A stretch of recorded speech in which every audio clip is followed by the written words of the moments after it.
Hello, this is Dr. Grande. Today I will analyze the case of Neha Gupta.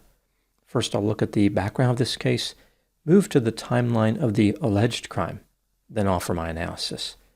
Neha Gupta was born in 1988 and lived in Edmond, Oklahoma. This is 14 miles north of Oklahoma City. In 2012, Neha graduated from medical school in India. She moved to the United States and completed her residency. She obtained a license as a physician in Oklahoma in 2019 and found work at the Oklahoma Children's Hospital as a pediatrician. This hospital is run by the University of Oklahoma. Neha also worked for the university's Health Sciences Center as an assistant professor of pediatrics and a visiting resident scheduler. Neha was married to a fellow pediatrician named Saurabh Talathi, and they had a daughter together named Arya Talathi on April 17, 2021. Evidently, Neha and her husband ran into some difficulties with their relationship because in 2022, they filed for divorce. In 2024, the divorce was finalized. Neha and her ex-husband engaged in an acrimonious custody battle. A lawyer working on the case described it as, quote, a highly contentious and procedurally complex litigation spanning over 2 years, marked by aggressive tactics, repeated motions for extraordinary relief, and protracted proceedings, unquote. Neha accused her ex-husband of domestic violence and received a temporary protective order against him, but that order was later dismissed when Neha failed to prove her case. Neha sought sole custody of her daughter, but her request was denied. Another contentious area in this dispute was over attorney's fees. A judge ordered that Neha pay her ex-husband over $79,000, and lawyers filed to have her wages garnished. On May 30, 2025, she was fired from her job at Oklahoma Children's Hospital, but the reason for her termination was not specified. Now moving to the timeline of the alleged crime. On Wednesday, June 25, 2025, Neha Gupta and her daughter Arya Talathi traveled from Oklahoma City, Oklahoma, to El Portal, Florida, which is just north of Miami. They stayed in a short-term Airbnb rental house at 156 Northwest 90th Street. This 2,200 square foot 3-bedroom house was valued at $1.5 million. On Friday, June 27, 2025, at 3:41 a.m., Neha Gupta called 911 and said that her 4-year-old daughter was unresponsive in a swimming pool. When first responders arrived, Neha directed them to the pool where they found Arya submerged in the deep end. Arya was taken to Jackson Memorial Hospital, where she was pronounced dead at 4:28 a.m. With her attorney present, Neha gave a statement to the police that same day. Here's what she said. On Thursday, June 26, Neha and her daughter Arya went to the beach and rode jet skis. They arrived back at the rental house sometime between 7 p.m. and 8 p.m. Arya was asleep at this time, so Neha carried her inside the house.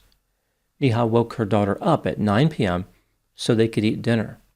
They climbed into the same bed in the master bedroom and went to sleep at around 12:30 a.m., now on Friday, June 27, 2025. At around 3:20 a.m., Neha was awakened by a noise.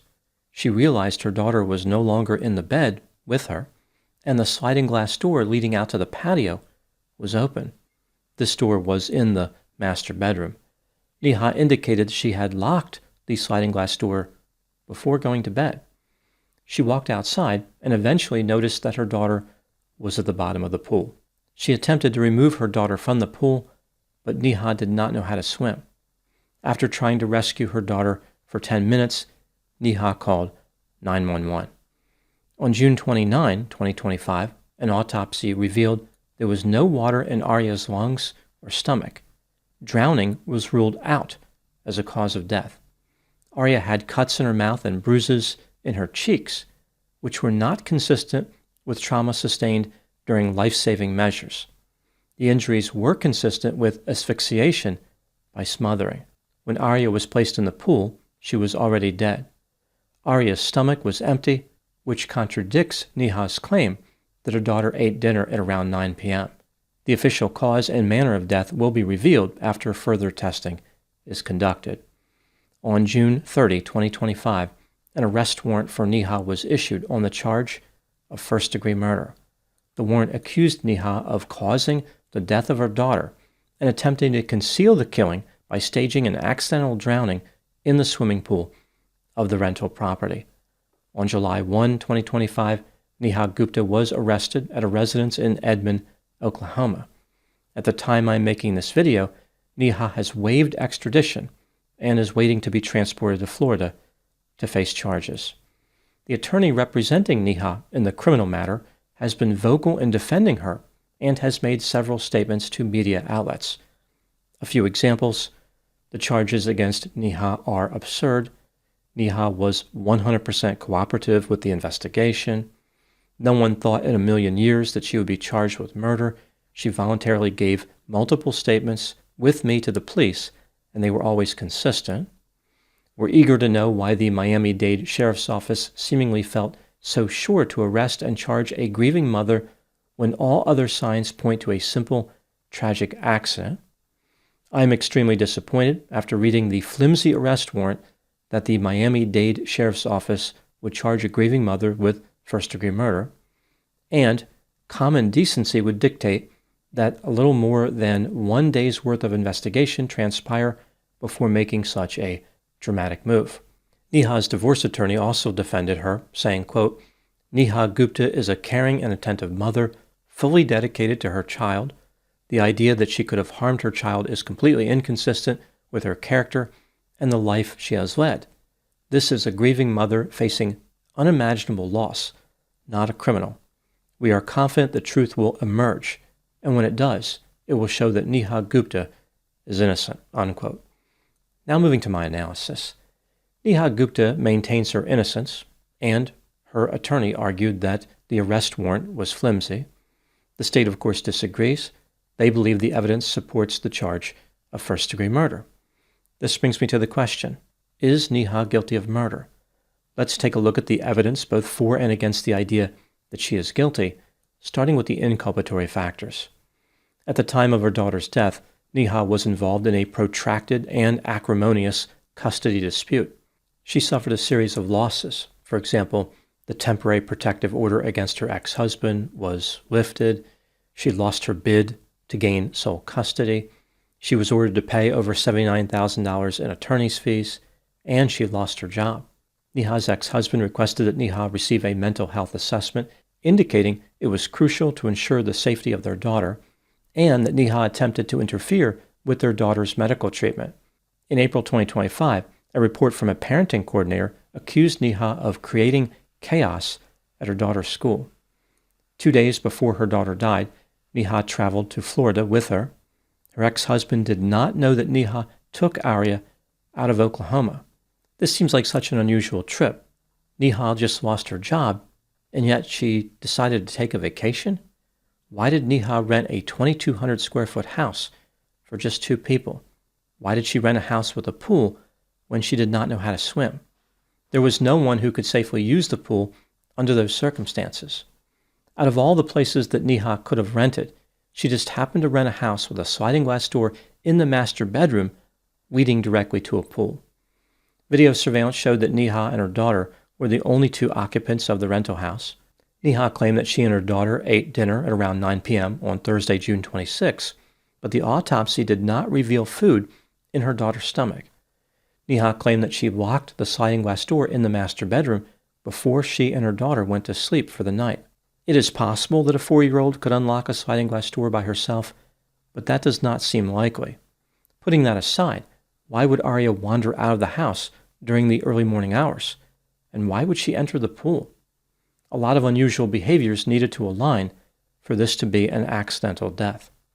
An autopsy revealed that Arya did not have water in her lungs. It is possible for people to drown without water in their lungs, but it only occurs in about 15% of drownings. Arya had damage to her mouth consistent with being smothered, which cannot be explained by life-saving efforts. Moving to the exculpatory factors, a lot of people go through contentious custody disputes without killing anyone. Maybe Neha traveled to Florida just to get away from the stress of the court battle. Neha may have mistakenly believed that her daughter ate dinner, even though she didn't. Her daughter may have exited the rental house during the early morning hours by mistake when she was looking for the bathroom. Arya would not have necessarily been familiar with the house because they had not been there too long. Even though it's not the most likely explanation, Arya could have drowned without water in her lungs.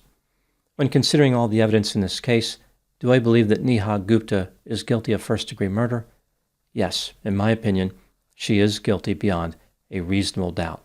The suspicious nature of the house selection and the cuts in Arya's mouth are difficult for Neha to explain outside of murder.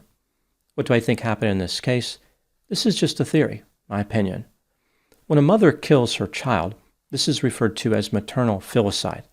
Research indicates there are 5 main motives for this offense. Accidental. This is when the mother is committing a crime like assault, but did not have the intent to kill. Altruism. The mother justifies the murder by saying the child is better off dead. Psychotic. The mother is experiencing hallucinations or delusions. Unwanted child. This is when the mother looks at her child as an obstacle to her goals, like maybe something in the realm of financial or romantic goals. The last motive is revenge. The mother kills to cause harm to someone else other than the child, like the father of the child. This motive almost always involves a custody dispute. I think the revenge motive may have been involved in this case. Neha had been frustrated by a series of losses. She was feeling defeated, despondent, angry, powerless, ineffective, and vengeful. Neha was tired of losing. Nothing was going her way. She wanted to eliminate her daughter in order to harm her ex-husband, but she did not want to end up in prison for the rest of her life.